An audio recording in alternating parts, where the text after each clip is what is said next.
सांग मैंने चलो देखा आज कदली की केमती पकड़ी कराए।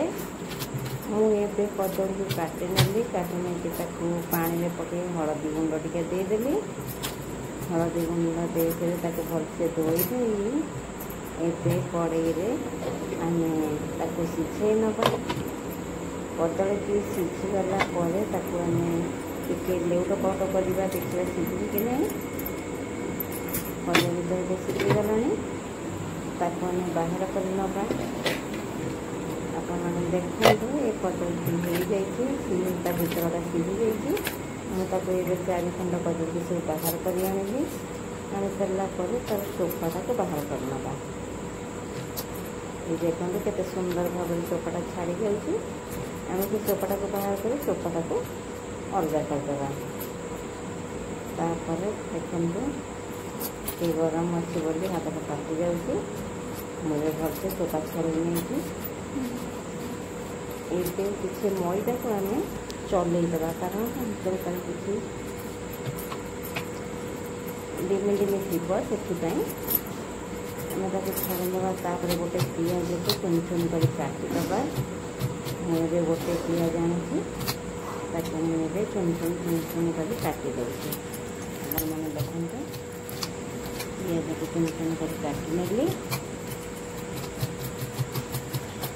एबे आम तो पिज कटा सरीगला। एबे आम कदली को अधा दड़ा कर देदें।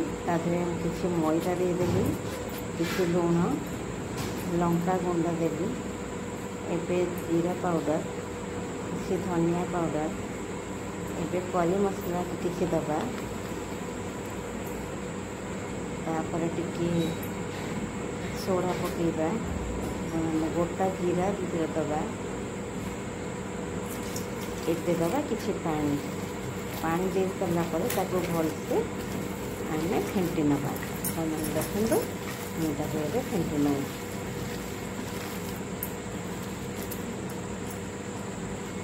एबे आम कौन करवा ना गोटे पैन बसई किसी तेल दबा। तेलटा फुटी सारा आम किसी गैस पकईबा। मैंने देखो केते सुंदर भाव कदली मैदार तैयारी होगला। टे मुड़ मस मस लगे आम बाहर कर नवा। मुझे जाली बाहर कर नहीं।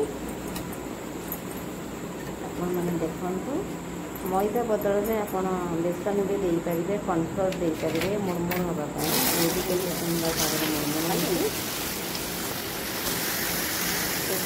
ये बरा टाइप छाणीदे। ये मुझे पकुड़ी टाइप छाणुची। आप देखते ए टिकड़ी कर छाणुची कारण शीघ्र सीझ।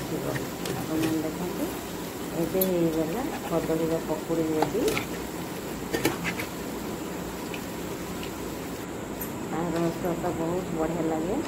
आपण थे ट्राए कर खाई देखो घर कर देखो। आम तो कदली बहुत प्रकार खाए। डालमा करे, भजा करे, मसला दिया बेसर दिया भजा करे।